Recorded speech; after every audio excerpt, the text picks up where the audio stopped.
Fireworks explode. People scream Happy New Year. Champagne spills. Screens glow with promises, and then silence. January 1st doesn't feel powerful. It feels empty. Because the truth is, nothing actually changed. Your habits didn't reset at midnight. Your bank account didn't wake up different. Your discipline didn't arrive with the countdown. The new year didn't give you a new life. It exposed the one you were already living. And that's the lie nobody talks about. Every January, people don't change. They delay.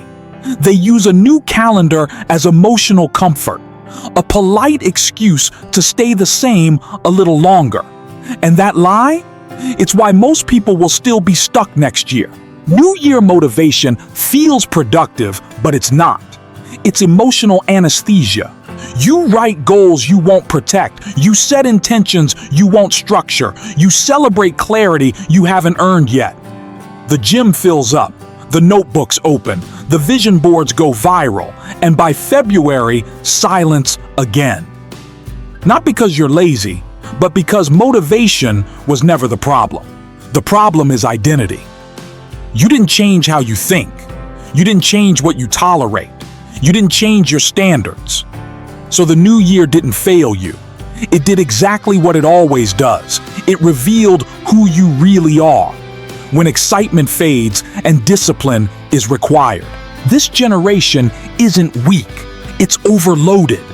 You're watching people your age claim success in real time. 6 figures at 22, freedom at 25, highlight reels with no context. So January hits and panic follows. You feel late, behind, rushed by a clock that isn't real.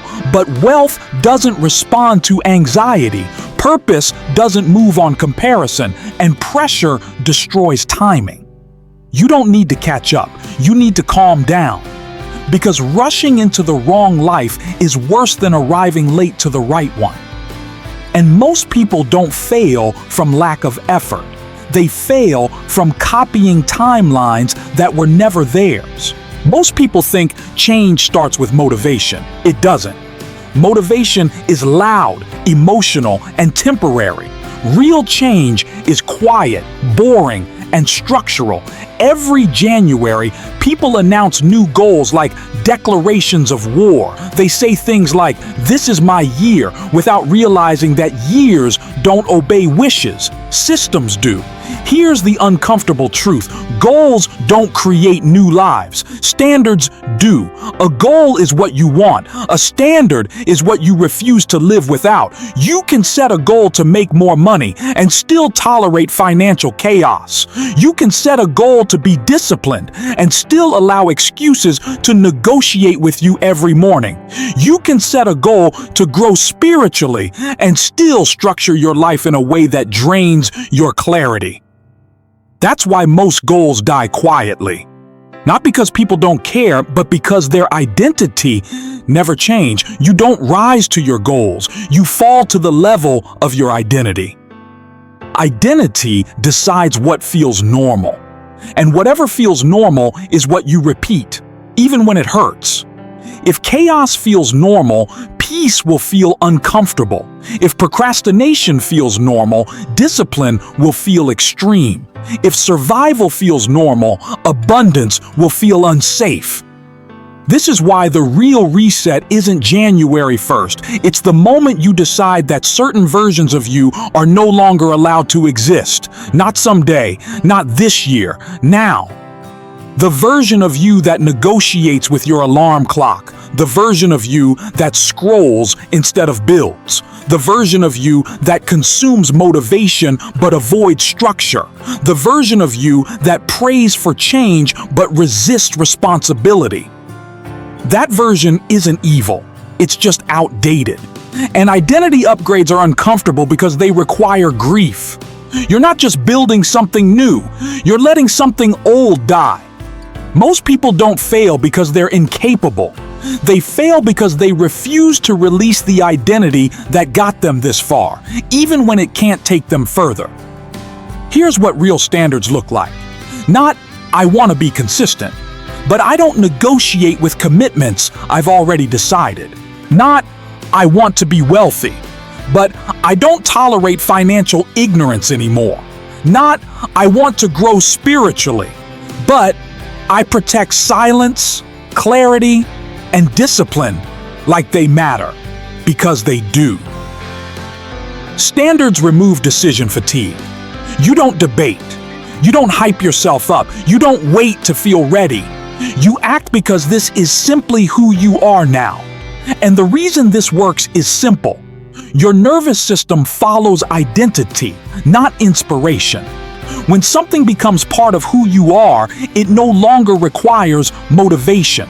It requires obedience. This is why people who actually change don't talk much during the transition. They're too busy restructuring their lives in ways that look boring from the outside. Quiet mornings, repetitive habits, unseen discipline, no applause.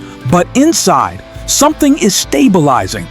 Because when your standards rise, your emotions stop controlling you. Your money decisions get calmer. Your thinking gets clearer. Your faith gets grounded instead of emotional.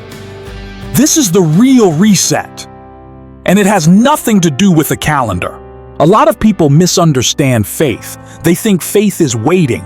They think faith is hoping. They think faith is asking repeatedly without changing anything.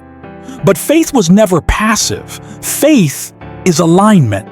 You don't pray for abundance while living in disorder and call that trust. You don't ask for overflow while ignoring stewardship and call that belief. You don't expect growth while avoiding discipline and call that spirituality. That's not faith. That's avoidance wrapped in spiritual language. Here's a truth that challenges people. God doesn't bless chaos. He blesses order. Not because he's harsh, but because abundance requires capacity. If your life can't manage structure, it can't manage increase. If your habits collapse under pressure, wealth would only magnify the damage. If your mind is undisciplined, money would become another source of anxiety, not freedom. That's why delay isn't punishment, it's development. Most people think waiting seasons are empty. They're not. They're instructional. This is where character forms, where discipline is tested, where your private life is shaped to match your prayers, because abundance doesn't arrive asking if you're excited. It arrives asking if you're stable. Faith isn't saying God will do it while avoiding responsibility. Faith is saying, I will prepare for what I believe is coming. Preparation is proof of belief. If you believe clarity is coming, you structure your days to receive it. If you believe provision is coming, you learn stewardship now. If you believe purpose is unfolding, you stop distracting yourself from silence. This is why some people seem lucky. They're not.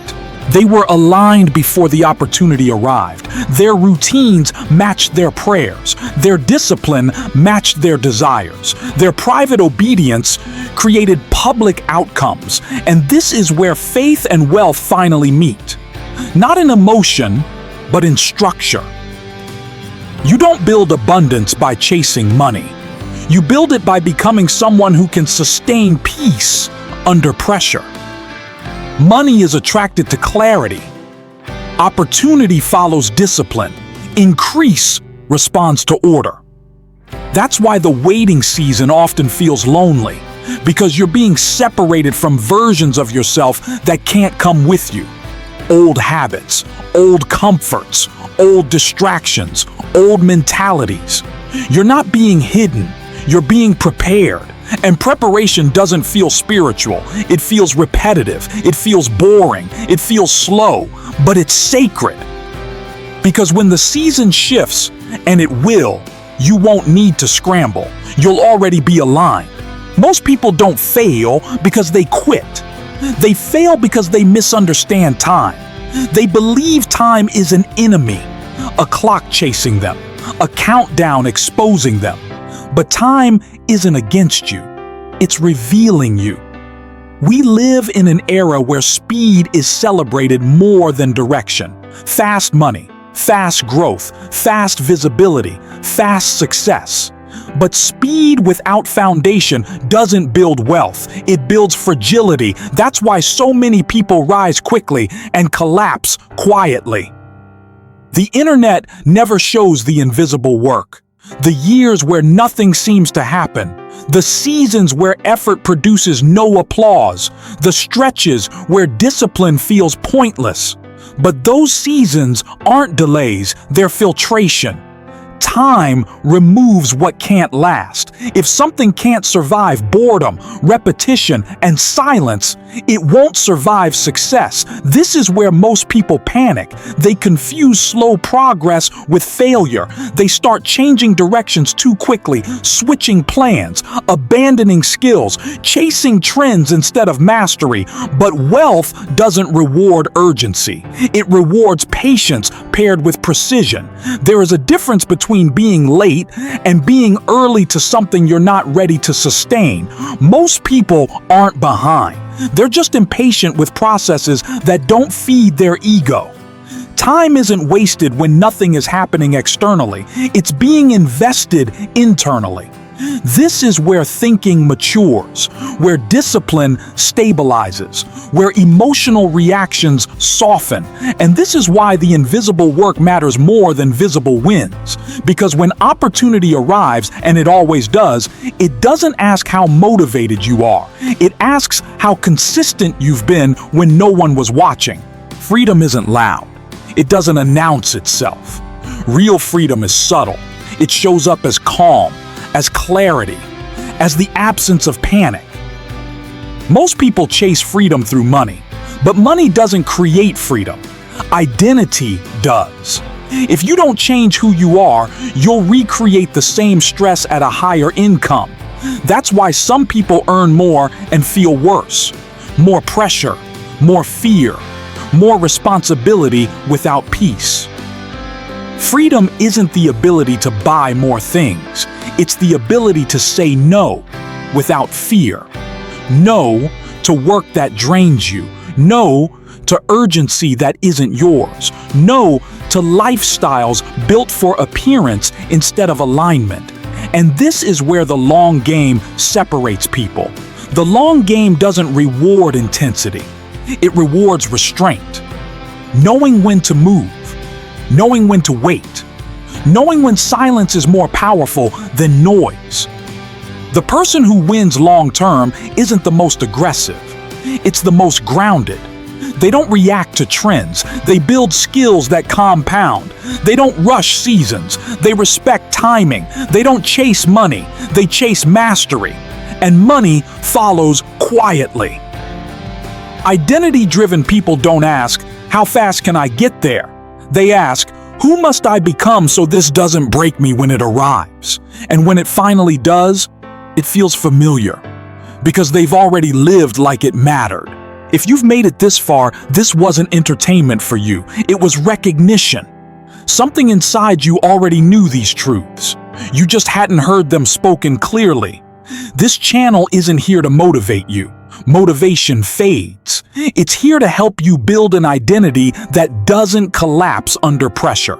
We don't chase hype here. We don't sell shortcuts. We don't promise timelines. We focus on alignment over urgency, discipline over excitement, identity over outcomes, faith paired with structure. Because the people who actually change their lives don't do it loudly, they do it quietly, consistently, over time. If you're tired of feeling late, tired of comparing, tired of restarting every January, this is your space. Subscribe. Not for daily uploads, but for clarity when you need it most. And if this video spoke to you, comment standard. Not as a trend, not as hype, but as a reminder that from this point forward, you're no longer negotiating with the old version of yourself. You're building something that lasts. And this time, you're not rushing it.